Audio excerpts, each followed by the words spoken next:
আসসালামু আলাইকুম। আজকে আমি আপনাদেরকে দেখাবো কিভাবে একটা ডিসেবল অ্যাড অ্যাকাউন্টে আমরা এনআইডি ভেরিফিকেশন করতে পারি। তো আমরা যখন ফেসবুকে মেটা বিজনেস সুইটে আমাদের অ্যাড অ্যাকাউন্টটা ক্রিয়েট করব, তো ক্রিয়েট করার পর আমরা দেখতে পাবো যে আমাদের সবার অ্যাকাউন্টটাই ডিসেবল দেখাবে।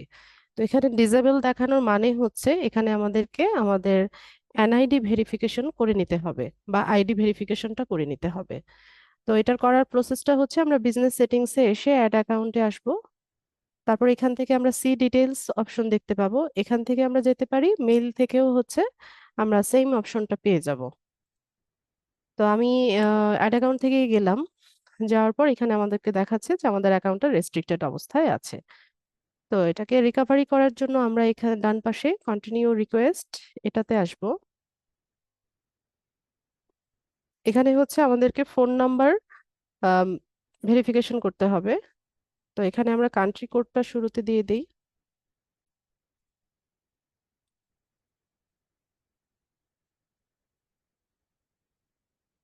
এখানে আমি আমার ফোন নাম্বারটা লিখে দেব।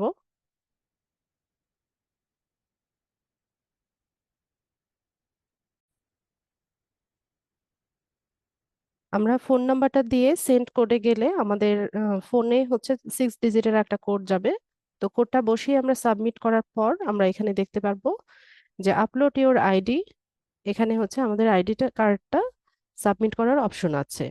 তো আপলোড ইমেজে আমরা চলে যাব। তো এখান থেকে আপনি আপনার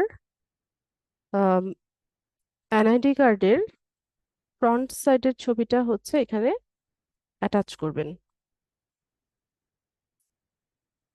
তো এখান থেকে জাস্ট আমরা কন্টিনিউ করব।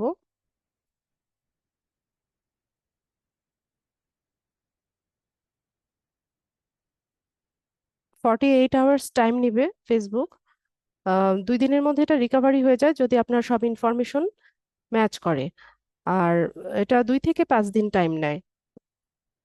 এখান থেকে আমরা ক্লোজ করে দিচ্ছি।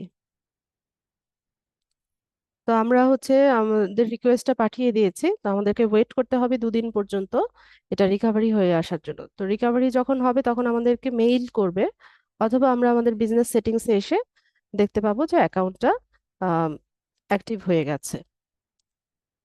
ধন্যবাদ, আজকের ভিডিওটা এই পর্যন্তই।